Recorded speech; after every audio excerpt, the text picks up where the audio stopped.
அத்தியாயம் 60. சூரத்துல் மும்தஹினா. பரிசோதித்தல். அளவற்ற அருளாளனும் நிகரற்ற அன்புடையோனுமாகிய அல்லாவின் திருப்பெயரால் துவங்குகிறேன்.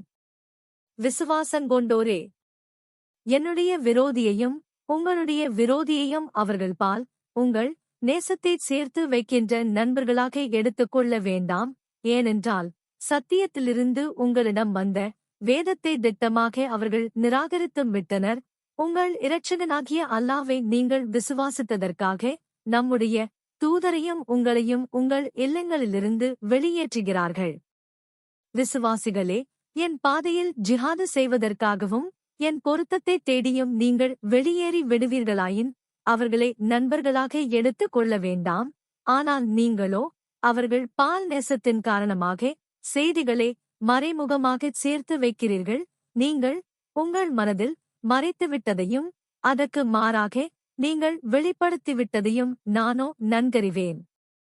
இன்னும் உங்களில் யார் இதைச் செய்கின்றாரோ அவர் நேரான பாதையை திட்டமாக தவறவிட்டுவிட்டார்.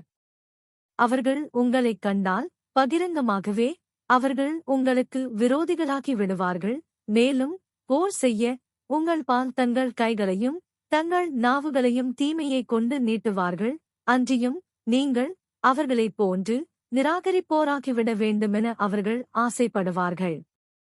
உங்களுடைய உறவினர்களும் உங்களுடைய பிள்ளைகளும் மறுமை நாளில் உங்களுக்கு பலனளிக்கவே மாட்டார்கள். அந்நாளில் அல்லாஹ் உங்களுக்கிடையில் தீர்ப்பளிப்பான். மேலும் நீங்கள் செய்பவற்றை அல்லாஹ் பார்க்கிறவன். இப்ராஹீமிலும் அவருடன் இருந்தவர்களிலும் உங்களுக்கு ஓர் அழகிய முன்மாதிரி திட்டமாக இருக்கின்றது. அவர்கள் தம் சமூகத்தாரிடம், நிச்சயமாக நாங்கள் உங்களிலிருந்தும் அல்லாஹ்வையன்றி நீங்கள் வணங்கிக் கொண்டிருப்பவற்றிலிருந்தும் நீங்கி உங்களை நாங்கள் நிராகரித்துவிட்டோம். இன்னும் அல்லாஹ் ஒருவனையே நீங்கள் விசுவாசங்கொள்ளும் வரை எங்களுக்கும் உங்களுக்குமிடையில் விரோதமும் வெறுப்பும் என்றென்றும் வெளிப்பட்டுவிட்டது என்று கூறிய பொழுது இப்ராஹீம் தன் தந்தையிடம், உமக்காக நிச்சயமாக நான் மன்னிப்பு தேடுவேன். மேலும் அல்லாவிடமிருந்து எதையும் நான் உமக்கு உடைமையாக்கிக் கொள்ள மாட்டேன் என்ற கூற்றைத் தவிர மற்றதில் உங்களுக்கு முன்மாதிரி உண்டு. மேலும் இப்ராஹீம், எங்கள் இரட்சகனே, எங்கள் காரியங்களை உன்னிடம் ஒப்படைத்து முழுமையாக உன்மீது நம்பிக்கை வைத்தோம். இன்னும் உன் பக்கமே நாங்கள் மீண்டோம். அன்றியும் உன் பக்கமே திரும்புதல் இருக்கிறது என்றோம். எங்கள் இரட்சகனே, நீ எங்களை நிராகரிப்போருக்கு சோதனையாக ஆக்கிவிடாதே. எங்கள் இரட்சகனே, எங்களை நீ மன்னித்து அருள்வாயாக. நிச்சயமாக நீதான் யாவரையும் மிகைத்தவன், தீர்க்கமான அறிவுடையவன் என்றும் பிரார்த்தித்தார். உங்களில் எவர் அல்லாஹ்வையும் இறுதி நாளையும் ஆதரவு வைக்கின்றாரோ அவருக்கு திட்டமாக அவர்களில் ஓர் அழகிய முன்மாதிரி இருக்கின்றது. இன்னும் எவர் ஏற்காது புறக்கணித்து விடுகிறாரோ அப்பொழுது அவரே இழப்பிற்குரியவர். ஏனெனில் அகிலத்தாரை விட்டும் நிச்சயமாக அல்லாஹ் அவனே தேவையற்றவன், புகழ்மிக்கவன். உங்களுக்கும் அவர்களிலிருந்து நீங்கள் விரோதித்திருக்கின்றீர்களே, அத்தகையோருக்குமிடையில் அல்லாஹ் நேசத்தை ஏற்படுத்திவிடக்கூடும். இதற்கு அல்லாஹ்வோ ஆற்றலுடையோன். மேலும் அல்லாஹ் மிக்க மன்னிக்கிறவன், மிக கிருபையுடையவன்.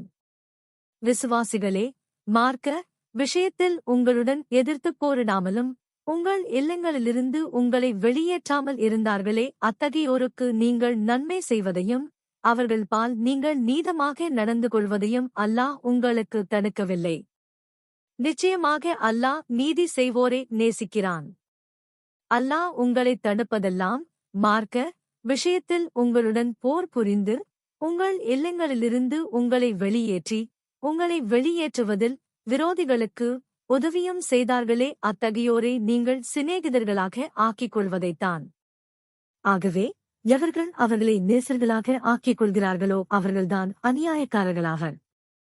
விசுவாசங்கொண்டோரே, விசுவாசிகளான பெண்கள் ஹிஜ்ரத் செய்தவர்களாக உங்களிடம் வந்தால் அவர்களை சோதித்துப் பாருங்கள். அவர்களுடைய விசுவாசத்தை அல்லாஹ் மிக அறிந்தவன். ஆகவே நீங்கள் சோதித்ததில் அவர்களே விசுவாசிகளான பெண்கள் தாம் என்று நீங்கள் அறிந்தால் அவர்களை நிராகரிப்போரிடம் திருப்பி அனுப்பிவிடாதீர்கள். ஏனென்றால் இஸ்லாத்திற்கு வந்த பெண்களாகிய அவர்கள் அவர்களுக்கு மனைவியராக இருக்க ஆகுமானவர்களல்லர். அவர்களும் இவர்களுக்கு கணவர்களாக இருக்கவும் ஆகுமானவர்களல்லர். எனினும் இப்பெண்களுக்காக அவர்கள் செலவு செய்திருந்ததையும் அவர்களுக்கு கொடுத்து விடுங்கள். நீங்கள் அவர்களுக்கு அவர்களுடைய மகர்களை கொடுத்து விடுவீர்களானால் அவர்களை நீங்கள் திருமணம் செய்து கொள்வதும் உங்கள் மீது குற்றமில்லை. மேலும் விசுவாசங்கொள்ளாத அவர்களின் விவாக பந்தங்களை நீங்கள் பற்றிப் பிடிக்க வேண்டாம்.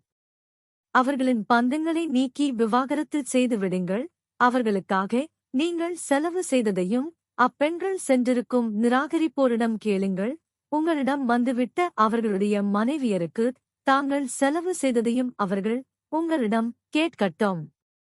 இது அல்லாஹ்வுடைய தீர்ப்பாகும். அவன் உங்களுக்கிடையில் நீதமாகவே தீர்ப்பளிக்கிறான். மேலும் அல்லாஹ் யாவையும் நன்கறிகிறவன், தீர்க்கமான அறிவுடையவன்.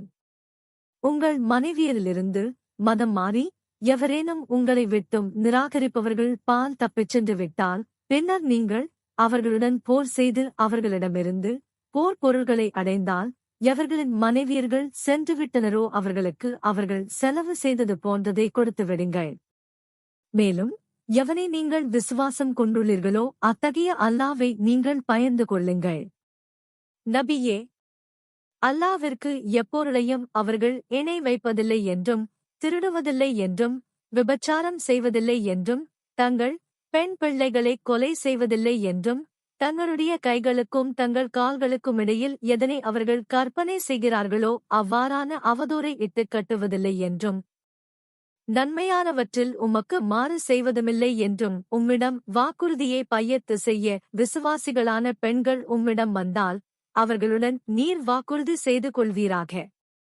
இன்னும் நீர் அவர்களுக்காக அல்லாவிடத்தில் பாவ மன்னிப்பு தேடுவீராக. நிச்சயமாக அல்லாஹ் மிக்க மன்னிப்பவன், மிக கிருபையுடையவன். விசுவாசங்கொண்டோரே, அல்லாஹ் எவர்கள் மீது கோபம் கொண்டு விட்டானோ அந்த சமூகத்தாரை நீங்கள் நண்பர்களாக எடுத்துக் கொள்ளாதீர்கள். ஏனெனில் மண்ணறைவாசிகளைப் பற்றி அவர்கள் திரும்பி வர மாட்டார்களென நிராகரிப்போர் நம்பிக்கை இழந்தவாறே, மறுமையைப் பற்றி நிச்சயமாக இவர்கள் நம்பிக்கை இழந்துவிட்டனர்.